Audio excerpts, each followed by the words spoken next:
The last time we saw you on the news was with the governor, right?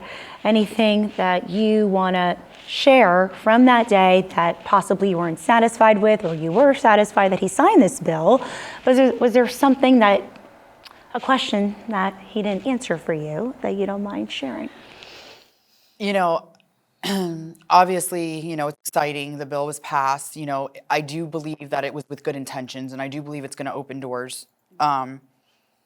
But, I'm a very outspoken person, and I like having answers. I like knowing.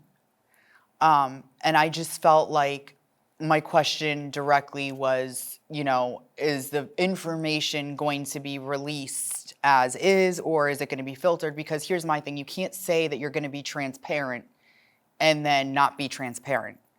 And then also the protecting of the victims, I guess for me it's different because of my position in all this. I've already been so public, but there are a lot of women who are not comfortable being public. Their spouses don't know, their families don't know, their children don't know.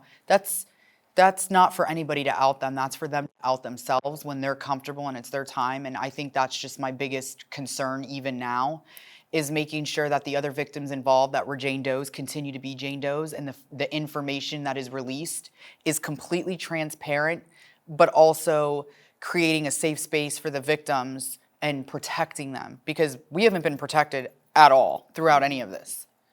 And it would just be nice if we can finally agree that it's time to do right by us. So when you asked the governor, he never really answered whether yes or no the victims' identities will be redacted or... He said it's a possibility, but I didn't get a yes or no answer. So I don't know what that means. Yeah. I guess right now it's just kind of the toss of the coin. It must be frustrating not getting a direct answer. Definitely frustrating, but this has been the story since the very beginning. Yeah. We don't have any answers on anything. Just waiting. I'm thinking back on different stories that we've covered with the bank settlements and the money going to the victims. Do you want to share whether you got the services? I definitely would like to talk about the banks. And again, I'm probably going to get some heat for this, but my thing is start paying attention to who you're supporting, because change happens within the home first, and change can only occur on what you do on a daily basis. JP Chase Morgan, Jamie Dimon, that whole situation was absolutely horrendous, disgusting. They're not the only bank, by the way. Rachel? Yep. And I just feel like you can't have this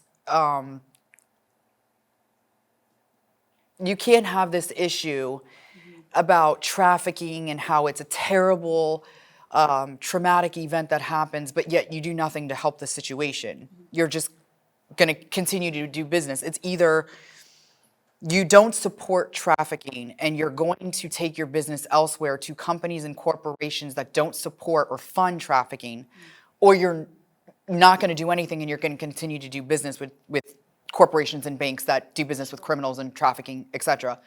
My biggest thing is, if that's the play that you want to continue to make and continue to do business, then you need to stay out of the fight. Stay out of the fight and let the adults handle it, because it's very confusing when you hear people and you see people that continually complain about trafficking and dirty people and dirty banks, and I hear it every day. But then they continue to do business with them, and it's like, why? Why? Even though they claim they'll never do this again, or this is a teaching moment. They got away with it. Why wouldn't they do it again? And this is the only situation or occurrence that we have that's been publicized that we know about. And my biggest thing is, if you're willing to go this low and continue to do business with somebody that, these are crime against kids you're talking about, and they're so comfortable doing business with somebody like that, what other crimes are they funding? What other businessmen are they continuing to have relationships with? And who are they establishing these relations? The whole thing is just, I get so upset. I don't do business with people like that. The last question would just be the fact that our area does so much to raise awareness on sex crimes against children, right? And as we come full circle here, hearing your experience and how this is important and what using your lessons learned in a way to help others. Anything you want to share about that? Just kind of wrap I up. just think it's important when people read narratives about, the victims, or they watch episodes, they see us, in situations like this where we're talking about it.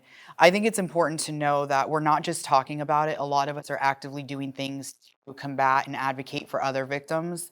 And I feel like that's often not talked enough about. But there's quite a few of us that are out there trying to do what we can to help other women, men, and children to recover from the abuse that they've endured. And I think that's something that's really important to understand.